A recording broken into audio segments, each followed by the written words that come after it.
말씀 가지고 그리스도이신 제사장이신 그리스도라고 하는 제목으로 오늘 말씀 전하도록 하겠습니다. 저는 지난번 설교 시간 때부터 제 설교 차례가 올 때에 세 번에 걸쳐서 그리스도의 삼중직에 관해서 제 설교를 하겠다 이렇게 말씀을 드렸는데요. 오늘이 두 번째 시간입니다.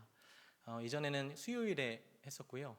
오늘 두 번째 시간인데 이 세 번의 시간을 통해서 예수 그리스도께서 우리들의 구속자로서 무슨 일을 하셨고 또 무슨 일을 하고 계신지 또 앞으로는 무슨 일을 하실 것인지 그것에 대해서 같이 생각을 해보고자 합니다. 그래서 지난번에는요, 그리스도 그것이 직분명이다 말씀을 드렸어요. 이 성자 하나님의 이름이 예수고요, 그리스도는 직분명입니다. 그리고 그 그리스도의 뜻은 많이 들어보셨을 텐데요, 기름 부음 받은 자다 이렇게 말씀을 드렸어요. 구약 시대에 보면 하나님께서 권위자를 세우실 때 기름을 부으셨는데 그런 직분이 이제 세 가지 직분이 있었다 이 말씀을 드렸는데 그게 선지자, 제사장, 왕이 그것이라고 얘기했습니다. 그래서 지난번에는요, 그리스도가 우리들의 진정한 선지자시다 이걸 살펴봤고요. 오늘은 그리스도가 우리의 제사장이시다라고 하는 것을 성경이 어떻게 가르쳐 주는지에 대해서 함께 살펴보려고 합니다. 그리고 오늘도 역시 소율이 문답이 여기에 대해서 잘 정리를 해주고 있기 때문에 소율의 문답에 도움을 받아서 설교를 진행을 하려고 합니다. 사랑하는 여러분, 기독교 신앙이 있으신 분들은요, 제사장 이런 개념을 익히 많이 들으셨을 것이고요, 말로 또 말하기도 하셨을 것입니다. 그런데요, 이것이 여러분들에게 진짜로 와닿는 개념인지는 잘 모르겠어요. 저는 오늘 주님께서 은혜를 주신다면 그리스도가 제사장이시다라고 하는 이 한 문장이 여러분들에게 진짜로 와닿고 그분이 정말로 좋으신 분이시라는 것을 발견하고 그분을 여러분들의 제사장으로 모실 수 있는 시간이 되었으면 좋겠습니다. 소리문답 25문은요, 제사장이신 그리스도에 대해서 이렇게 묻고 답합니다. 제가 물을 테니까요, 여러분들이 앞을 보시고 답을 한번 해주십시오. 제가 먼저 묻겠습니다. 그리스도는 제사장 직분을 어떻게 행하십니까?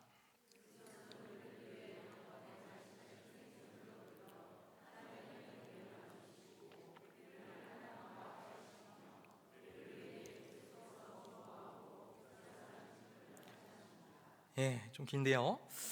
먼저 그리스도가 제사장 직분을 어떻게 행하십니까? 라고 했을 때 이 제사장이 무슨 일을 하는지를 알면 좋겠죠.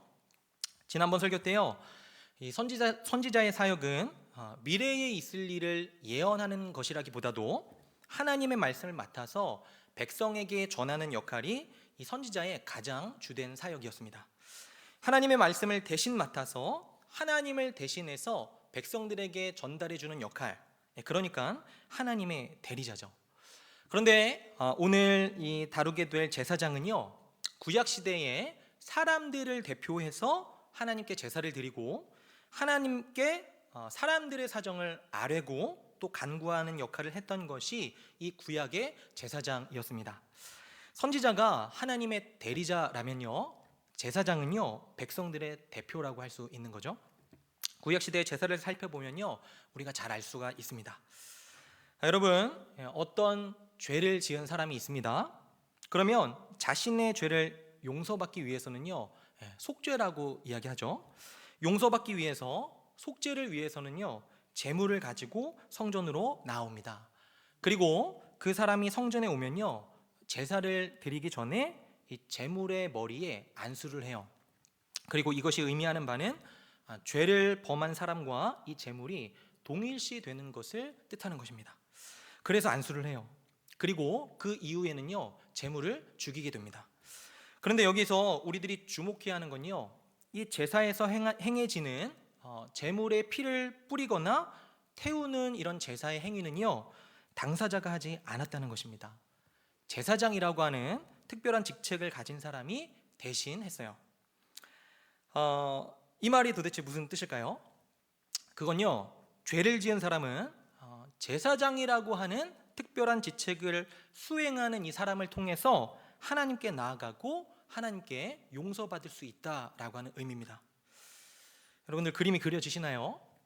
죄를 지은 사람은요, 그냥 자신이 용서받는 것이 아니고요, 제사장이라고 하는 특별한 직책, 이 제사를 수행할 수 있는 사람을 통해서 하나님께 나아가고 용서를 받을 수 있다라고 하는 것이 이 제사의 특징입니다. 그러니까 이런 그림이죠. 하나님을 알지 못하는 백성들은요, 선지자를 통해서 하나님을 알 수 있고요, 그리고 하나님께 나아갈 수 없는 죄인들, 여러분과 저와 같은 죄인들은요, 제사장이라고 하는 이 중보자를 통해서만 하나님께 나아갈 수가 있는 것입니다. 하나님의 대리자가 선지자고요, 백성의 대표가 제사장인 거죠. 그리고 그리스도가 하나님의 완벽한 대리자인 선지자임과 동시에 우리의 중보자이신 제사장이시다라고 하는 겁니다. 그렇다면 그리스도께서는 제사장으로 무슨 일을 행하실까요? 다시 우리 25문의 이 답을 보시면, 우리 길지만 한 번만 더 읽어볼까요? 같이 읽겠습니다. 시작. 그리스도는 우리를 위해 단번에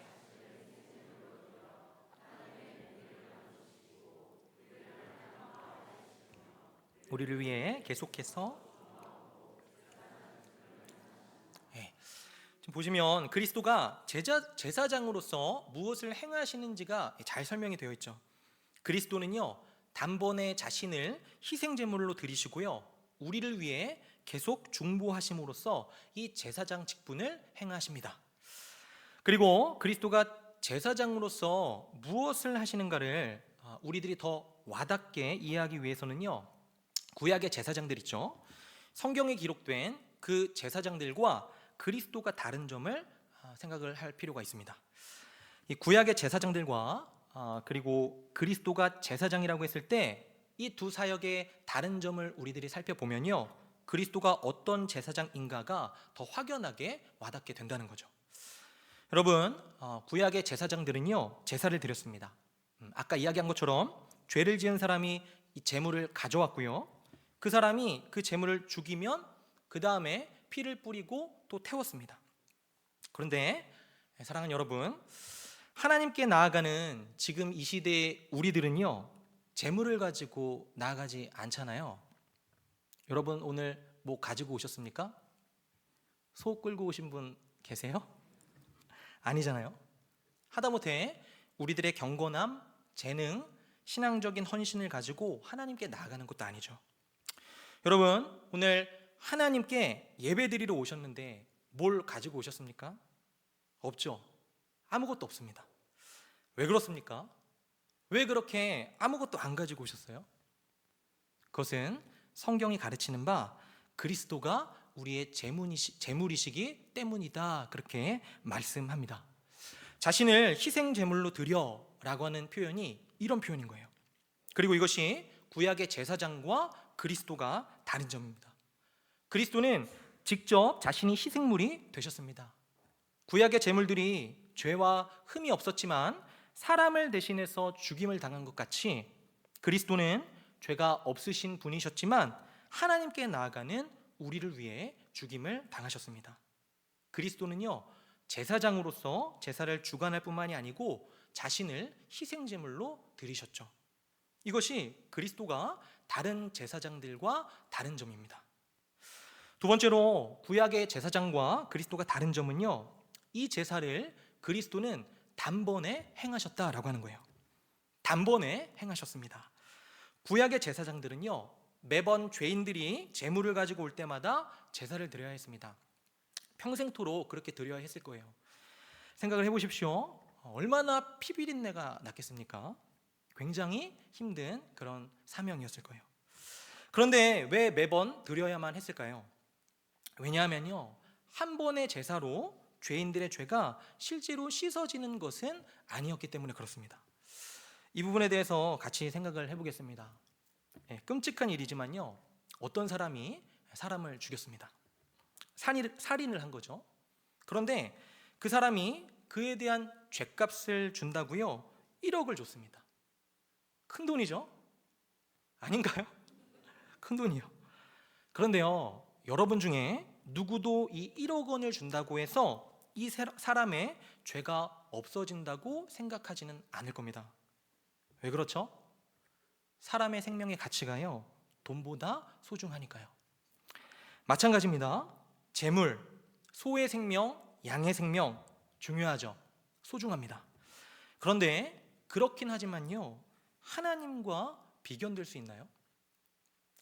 하나님께 죄를 지었다는 것은요, 재물의 생명을 대체될 수 있는, 재물의 생명으로 대체될 수 있는, 그래서 용서받을 수 있는 그 무엇이 아닌 것 아닙니까? 그러면 제사는 왜 드릴까요? 제사는요, 이런 겁니다. 제사는요, 너희들에게 정말로 속죄가 필요하다. 너희들은 죄인이고 속죄가 필요하다. 그런데 너희는 스스로 속죄를 이룰 수 없다라고 하는 것을 가르쳐 주는 겁니다. 그리고 동시에 너희가 매번 드리는 이 제물조차도 완전히 너희를 속죄할 수 없으니, 완전히 속죄를 이룰 수 없으니 너희를 위한 완전한 대속물이 올 것이다 라고 하는 것을 가르쳐 주시기 위해서 매번 죄를 지을 때마다 하나님께서는 제사를 드리게 한 것입니다. 어떤 의미인지 아시겠죠? 그런데 그리스도는요, 단번에 제사를 드렸습니다. 더 이상 제사를 드릴 필요가 없었어요. 왜냐하면 그리스도는 구약의 제사장들 같이 반복해서 제사를 드리시는 분이 아니기 때문에 그렇습니다. 왜 그럴까요? 이 단번의 제사, 단 한 번의 제사, 자신을 희생물로 드린 이 제사, 말하자면 그리스도가 우리의 죄가 되어 십자가에서 죽으시는 이 제사가요, 하나님의 공의를 완벽하게 만족시켰기 때문에 그렇습니다. 이것이 성경이 가르쳐주는 바예요. 한 죄인이 그리스도를 자신의 제사장으로 의지하여 하나님께 나아갈 때 하나님은 여러분들을 받으십니다. 왜냐하면 그분이 제사장으로서 하나님의 공의를 만족시킬 수 있는 유일한 제물인 자기 자신을 희생 제물로 하나님께 단번에 드리셨기 때문에 그렇습니다. 이것이 그리스도가 우리의 제사장이시다라고 하는 의미예요. 여기에서 어떤 분들은요, 하나님의 공의를 만족시킨다라고 하는 이 개념이 와닿지 않는 분이 계실지 모르겠습니다. 하나님이시면 죄인을 그냥 용서해 주시면 안 됩니까? 꼭 그리스도가 죽으셔야 했습니까? 그렇게 귀한 아들을 죽이시다니, 그런 하나님은 잔인한 하나님 아니신가요? 혹시 이런 생각 드신 적 있으십니까? 그러면 제가 질문을 해보겠습니다. 사랑하는 여러분, 그런 하나님은요, 좋으신 분이십니까? 왜 좋으신 분이시죠? 우리들의 죄를 묻지 않으셔서요? 좋습니다. 그런데요, 하나님이 좋다는 것은요, 단순한 문제가 아닙니다. 이것도 생각을 해보겠습니다. 사랑하는 여러분, 여러분의 인생을 살면서 여러분을 너무나 고통스럽게 했던 사람이 있으셨을 거예요. 그 사람 때문에요, 그 사람의 죄가 나의 삶을 망친 것 같은 고통스러운 경험을 하신 분들 계시겠죠? 어떤 사람의 죄 때문에 괴로웠던 시간들이 여러분들에게는 있으셨을 겁니다. 그런데 그 사람의 죄를 묻지 않으시는 하나님, 좋으신 하나님이신가요? 여러분들이 그 사람을 바라보면서요, 하나님, 왜 저 사람에게는 죄를 묻지 않으십니까? 왜 저 사람은 저렇게 태평하게 살 수 있는 거죠? 라고 하는 것이 여러분들의 고통이었을 텐데도 말이죠. 그러면요, 좋으신 하나님은 단순히 죄를 용납하시는 하나님이 아니고 죄를 미워하시는 하나님이 되어야 되는 거 아닙니까? 그래야 좋은 거잖아요. 좋으신 하나님은 단순한 하나님이 아니십니다. 죄 지은 그 사람이요, 용서받는 것은 불의한 거죠. 그 사람을 그냥 용납한다면요, 불의함이 되는 겁니다. 나를 고통스럽게 한, 용서할 수 없는 그 사람을 말이죠. 그리고 여러분들에게 질문을 해보겠습니다. 아주 진지한 질문입니다. 깊이 생각을 해보셨으면 좋겠어요. 하나님에게는요, 여러분이 그 용납할 수 없는 사람이 아닐까요? 물론 우리는요, 우리 주변의 누구에게도 죄를 짓지 않았을지 모릅니다. 하지만 하나님께는 어떻습니까? 여러분들, 우리 모두 다 당당하지 못하잖아요. 하나님께서 그런 여러분들을 용납하시면 하나님은 공의로우신 분이신가요? 하나님이 여러분을 그냥 용납하시면 그분은 좋으신 분이신가요? 물론 하나님은요, 여러분들과 저를 용서하셨습니다. 하지만 동시에요, 그분은 공의로우신 분이십니다. 왜냐하면요, 우리가 지은 그 죄를 그리스도께 물으셨기 때문에 그래요.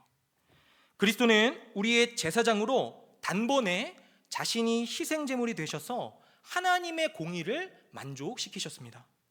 그리고 사람이 살아가야 할 목적대로 하나님을 영원토록 즐거워하며 그분을 영화롭게 하도록 그리스도는 하나님의 공의가 되셔서 우리의 죄값을 치르셨습니다. 이것이 성경이 가르치는 바 여러분과 저를 위해서 그리스도께서 하신 제사장의 사역입니다. 여기까지 들으신 분들은요, 이런 생각이 드실지 모르겠어요.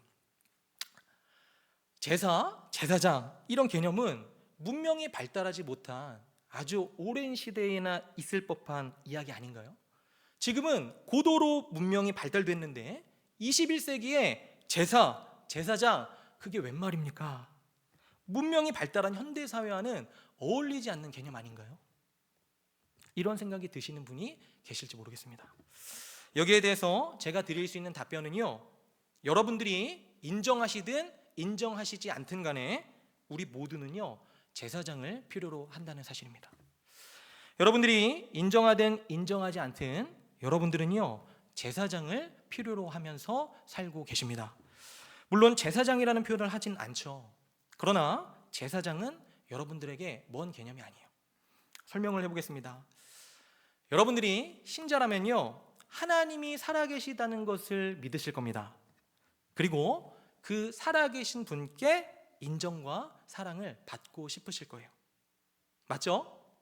하나님이 살아계시다면 여러분들 사랑해 주시면 좋지 않겠어요? 그렇다면요, 여러분들은 하나님께 인정과 사랑을 받기 위해서 무엇을 하십니까?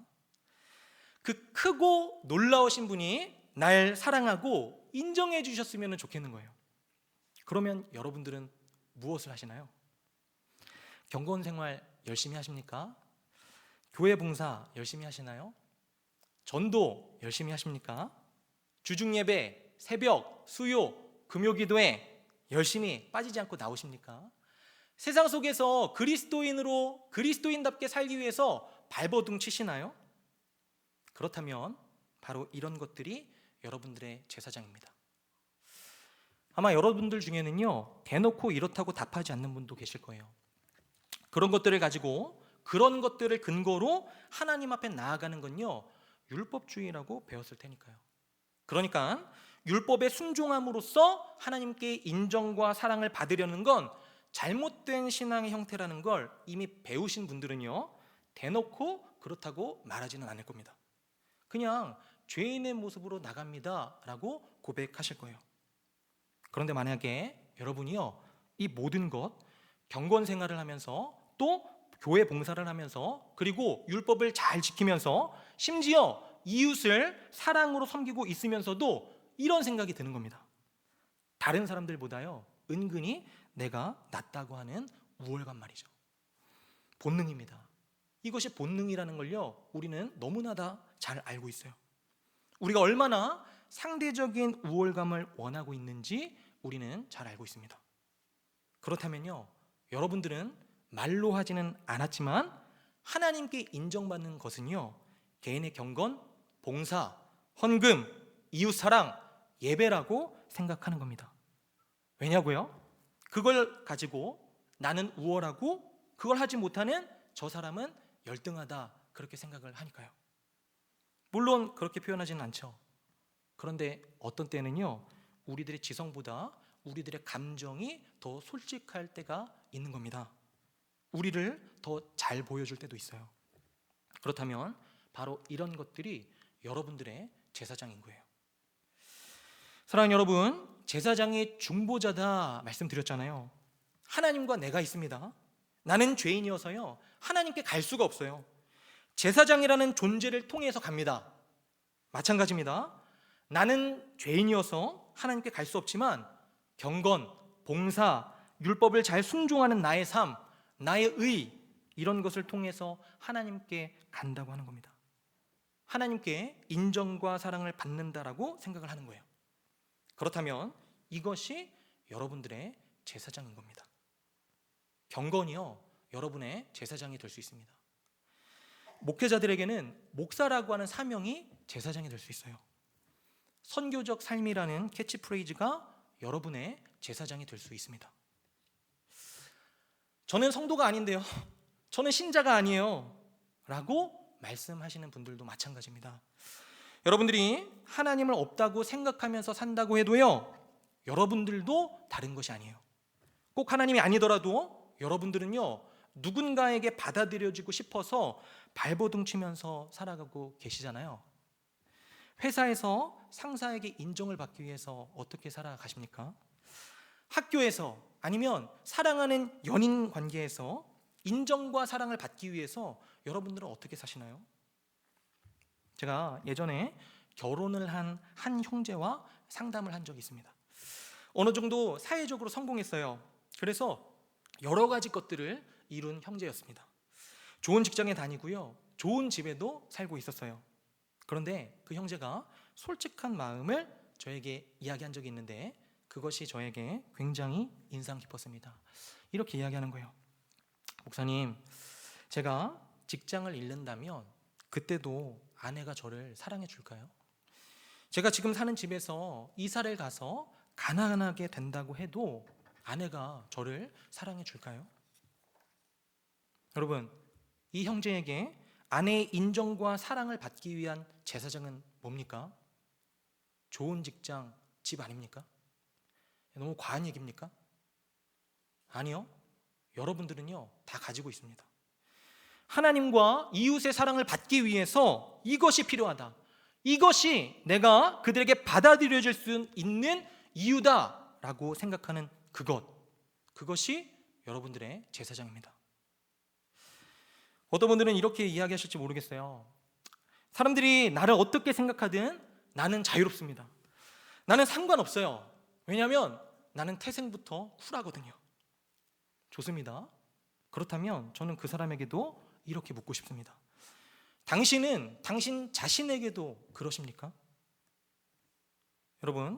여러분은요, 여러분 자신이 여러분을 어떻게 생각하는지에 대해서도 자유로우세요? 살다 보면요, 내가 굉장히 싫어하는 모습이 나에게서 드러날 때가 있습니다. 여러분들은 그런 자신을 어떻게 대하시나요? 괴롭지 않으십니까? 자녀를 키우다 보니까요, 굉장히 행복해요. 그런데 가끔 괴로워할 때가 있습니다. 언제냐면요, 내가 싫어하는 모습, 나의 연약한 모습, 좀 안 봤으면 하는 그 모습이요, 자녀에게 드러날 때면요, 이 안 닮았으면 좋겠는데 닮아 있는 거예요. 그럴 때면요, 왠지 화도 나고 괴롭기도 합니다. 저만 그런가요? 사랑하는 여러분, 어떤 분이요, 이런 나눔을 하시는 거예요. 한번 잘 귀 기울여서 들어보십시오. 내가 싫어하는 대상, 그래서 바로 피하고 싶고 무시해버리는 대상은 사실 내가 싫어하는 나인 것 같아요. 무기력하고 이룬 성과도 없고, 그래서 나에게조차 매력적이지 않는 나. 그런데 그런 나를 빼놓고는 나를 설명할 수 없는 나. 이게 너무 괴로운 거죠. 그걸 빼버리고 싶은데 그걸 빼면 내가 아니게 되는 거예요. 그런데 그걸 보는 게 너무 고통스러운, 나에게조차도 사랑받지 못하니까 내가 싫어하는 나를 아무도 원하지 않을 것만 같은 그것이 내게 정말 괴롭습니다. 진짜 인상 깊지 않으십니까? 여러분들은 여러분 자신에게 사랑을 받는 것에 있어서도요, 제사장이 필요하지 않으십니까? 성과, 어느 것에도 구애받지 않는 쿨함, 좋은 성격, 그것이 여러분의 제사장인 거예요. 여러분들이 아시든 아시지 못하든 여러분들은 여러분들의 제사장을 두고 있고요, 누군가의 사랑과 인정을 갈구합니다. 받아들여지고 싶어해요. 무엇을 통해서, 어떤 모습으로, 또 무언가를 가짐으로써 그걸 원합니다. 그것이 바로 여러분들의 제사장이에요. 그런데요, 문제가 있습니다. 어떤 거냐면요, 그건 이런 제사장들 때문에요, 우리가 괴롭게 살아간다라고 하는 거예요. 생각해 보십시오. 만약에 여러분들이 성과를 하나님과 사람들에게 인정과 사랑을 받는 제사장이라고 생각하고 살아간다고 해보세요. 그러면 어떻게 될까요? 성과를 이루려고 하겠죠. 무슨 수를 써서라도 성과를 이루지 못한 나 자신을 엄청나게 괴롭히면서 살아가게 될 것입니다. 만약 여러분들이요, 여러분들의 제사장이 여러분이 가진 아름다움이면 어떠시겠어요? 내가 이렇게 아름답기 때문에 남들의 사랑을 받고 있는 거야. 내가 이렇게 아름답기 때문에 누군가의 인정을 받으며 살아가는 거야 라고 한다면, 그렇다면요, 점점 잃어가는 아름다움 때문에 고통스러워하지 않겠어요? 하나님과 사람에게요, 인정을 받는 여러분의 제사장이요, 경건이라면 어떨까요? 기도하기와 말씀 듣기를요, 일처럼 하게 될 것이고요, 정작 그 자체를 누리고 기뻐하는 삶보다요, 그걸 통해 자기 자신이 빛나기를 원하실 겁니다. 경건 생활을 하는 내가 자랑스럽고요, 하지 못하고 있는 저 사람이 형편없이 느껴지겠죠. 사랑하는 여러분, 하나님과 사람들의 인정과 사랑을 받기 위한 제사장이 바로 이런 것들이라면요, 진짜로 괴로운 게 뭔지 아십니까? 본능적으로 우리들은요, 나를 다 보여주면 받아들여질 수 없다는 것을 알면서 살아간다라고 하는 거예요. 나를 다 보여주면요, 저 사람이 날 사랑할까? 나를 다 보여주면 저 사람이 나를 인정할까? 성과를 이루지 못한 저 사람이 나를 받아줄까? 인정과 사랑을 받는 것에 있어서 여러분들의 제사장이 어떤 멋진 모습, 모나지 않는 모습으로만 생각을 한다면요, 여러분들은 다른 사람들을 정직하게 대하지 못하게 될 거예요. 끊임없이 멋지게 보이려고 하겠죠. 모나지 않는 모습으로만 보이려고 노력할 것입니다.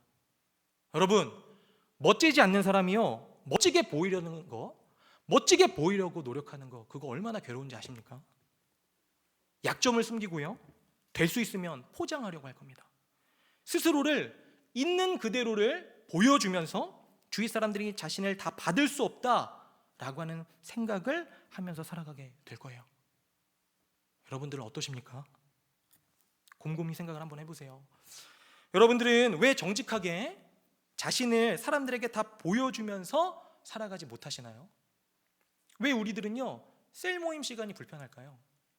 왜 내 이야기 하는 시간이 불편하게 느껴질까요? 하나님께 나아가고 사람들에게 나아가는데 여러분이 생각하는 제사장이 다른 것에 있기 때문은 아닙니까? 한국 직장 문화에는요, 술 문화가 있죠.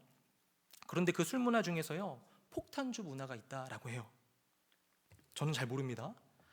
폭탄주니까 술을 섞어서 마시는 거겠죠. 제가 직장 생활을 하는 한 형제에게 물어봤어요.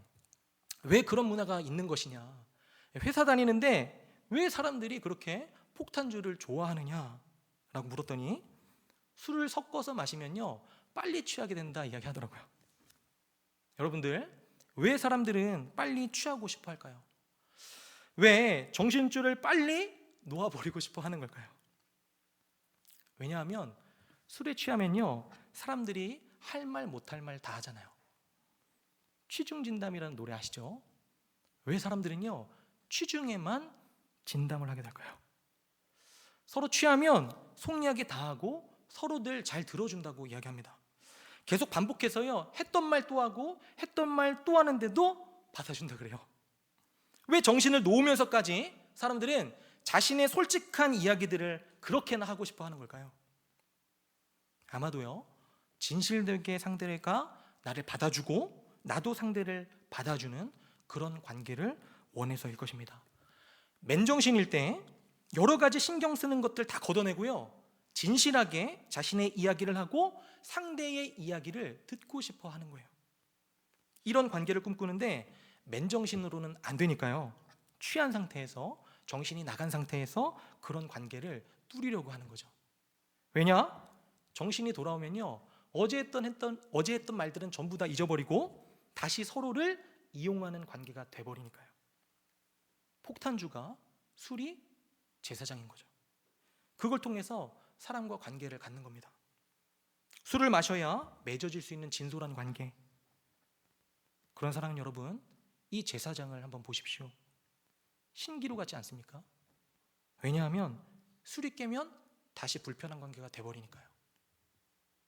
주 안의 사랑 여러분, 여러분들은 이런 제사장 말고요, 정말로 여러분들로 하여금 진솔하게 다른 사람들을 대할 수 있게끔 하고 그 사람을 진솔하게 사랑해 줄 수 있는, 그리고 하나님 앞에서도 어떤 가식 없이 꾸밈 없이 진솔하게 죄인의 모습으로 나아갈 수 있게끔 하는 그런 제사장이 필요하지 않으십니까?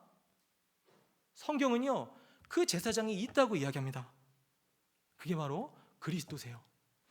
그리스도가 여러분이 하나님께 나아가는 제사장이라고 생각할 때 여러분들은요, 더 이상 여러분을 꾸미지 않으셔도 됩니다. 여러분의 자격은요, 그저 죄인이라는 것뿐이에요. 그리스도께서 죄인을 위해 단번에 자신의 희생제물, 자신을 희생제물로 드리심으로 죄값을 치르셨습니다. 하나님의 공의가 완전히 만족되었고요, 가장 높으신 권위자, 가장 영광스러우신 그분이 여러분을 인정하십니다. 여러분의 성과, 여러분의 아름다움, 여러분의 순종, 여러분의 예배, 헌신, 봉사, 세상 속에서의 경건한 모습을 가지고 하나님께 인정받는 것이 아닙니다. 이 모든 것이요, 중요한 것이긴 하지만 여러분들을 진정 아름답게 할 만큼, 하나님께 인정받게 할 만큼 영광스러운 것은 아닙니다. 여러분들이 하나님께 인정받는 것은요, 여러분들을 위해 단번에 십자가에서 죽으신 예수 그리스도, 그분이 여러분의 제사장이시기 때문에 그런 거예요. 저와 여러분들은 죄인이지만 그리스도가 우리를 구원하셔서 아름답게 하셨습니다. 만약 이 사실을 우리들이 확신하고 누린다고 한다면요, 저와 여러분들은 정직하게 하나님 앞에 서서 죄로부터 돌이킬 수 있게 될 것입니다. 저는 죄인이에요, 저는 하나님의 사랑과 호의를 받을 자격이 없는 사람입니다 라고 하나님께 돌이킬 수 있을 겁니다. 그리고 동시에 이웃에게요, 자신을 꾸미지 않고 자유롭게 사람들을 사랑하면서 살아갈 수 있게 될 것이에요. 이제는요, 경쟁은 없는 겁니다. 상대를 비꼬면서 우월감을 원하지 않게 돼요. 섬기며 상대를 높이는 사랑만 있을 뿐이죠. 왜요? 우리는 죄인이지만 그리스도를 통해 용납과 사랑, 그리고 변하지 않는 인정을 받았으니까요. 술은요, 정신을 놓게 함으로써 이런 관계를 만들어낼지 모릅니다. 그것도 아주 잠시만요. 하지만 복음, 그리스도가 제사장으로서 우리에게 하신 사랑은요, 영원토록 여러분들을 그런 관계에 놓이게 할 수 있습니다. 이 복음을 누리는 자는 하나님 앞에 자유롭게 설 수 있고요, 서로를 있는 그대로 받아주고 사랑해 줄 수 있습니다. 그리고 이것이 교회예요. 주 안의 사랑 여러분, 그리스도가 여러분의 제사장이십니다. 그리스도가 여러분이 하나님께 설 수 있는 이유예요. 그리스도가 여러분들이 이웃에게 설 수 있는 이유입니다. 그리스도가 여러분들이 셀장이라는 역할을 할 수 있는 이유고요, 그리스도가 여러분이 힘들어하는 사람을 위로할 수 있는 이유입니다. 그리스도가 나는 부족하지만 나보다 더 잘난 것 같은 사람 앞에서 위축되지 않고 그 잘남을 시기하지 않으며 그 잘남을 칭찬해주고 높여줄 수 있는 이유입니다. 그리스도가 여러분들의 아름다움이시고요, 그리스도가 여러분들의 자격입니다. 그리스도가 여러분들의 제사장이세요. 그러므로 저는 마지막으로 여러분들께 다시 한번 위로를 전하고 싶습니다. 왜냐하면 당장 내일부터 또 힘드실 거잖아요. 그리스도가 우리의 제사장이라는 걸 알겠어요. 그런데 이것이 잠시뿐입니다. 설교를 들을 때는요, 좋은 것 같아요. 그런데 잠시뿐 한 주를 살아가면서 잊을 때가 많잖아요. 아는데도 복음을 누리며 사는 것이 힘이 드시죠. 그렇다면 지금 하는 말을 잘 들어주십시오. 여러분들에게 위로가 되면 좋겠습니다.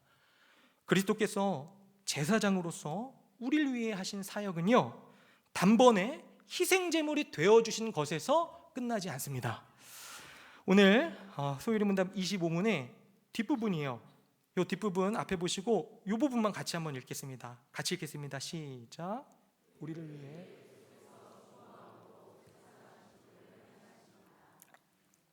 그리스도는요, 지금도 하나님 우편에 앉아 계셔서 여러분들을 위해서 중보하십니다. 여러분들이요, 복음을 누리는 상황에도요, 혹은 그렇지 못한 상황에도요, 하나님을 신뢰하면서 믿음으로 살 때에도요, 혹은 신앙의 회의감이 들어서 주저하고 힘들어할 그때에도요, 그리스도를 여러분의 자격으로 여기면서 자유롭게 살아갈 때에도요, 하나님과 사람의 인정을 받기 위해서 다른 것을 여러분들의 제사장으로 삼으며 살아갈 그때에도요, 여전히 그리스도는 저와 여러분들을 위해서 지금도 하나님 우편에서 중보하고 계십니다. 여기에서 중보라는 단어는요, 중재, 탄원이라는 단어예요. 그러니까 우리가 죄를 지었을 때요, 그리스도께서 지금도 하고 계시는 사역이 뭐냐면요, 이런 겁니다. 제가 죄를 지었어요. 그런데 그리스도가 지금도 하시는 사역이 이거예요. 아버지, 비록 장원이가 지금도 죄를 짓고 있지만 제가 장원이를 위해 죄값을 치렀습니다. 그러니 장원이를 그저 죄인으로 바라보지 마시고 내 안에서 당신의 자녀로 받아주십시오. 장원이가 자신이 받은 은혜로운 지위를 기억하면서 누리게 하여 주시고, 동시에 이제 그 지위대로 아버지를 사랑하고 순종하며 살아갈 수 있도록 힘을 주십시오. 이렇게 말입니다. 지금도 그리스도가 여러분들을 위해서 중보하고 계십니다. 주 안의 사랑 여러분, 이 사실을 기억한다면요, 정말로 그리스도를 여러분의 제사장으로 기뻐하고 누리면서 살아갈 수 있지 않겠습니까? 저는 여러분들이요, 정말로 매일매일 이러한 복됨들을 누리면서 사셨으면 좋겠어요. 부디 오늘 예배를 마치시고 일상으로 다시 돌아가실 때는요, 참으로 그리스도를 제사장으로 삼는 저와 여러분들의 삶이 되도록 주님께서 그러한 놀라운 은혜를 오늘 이 밤에 베풀어 주시기를 주님의 이름으로 간절히 축원드립니다.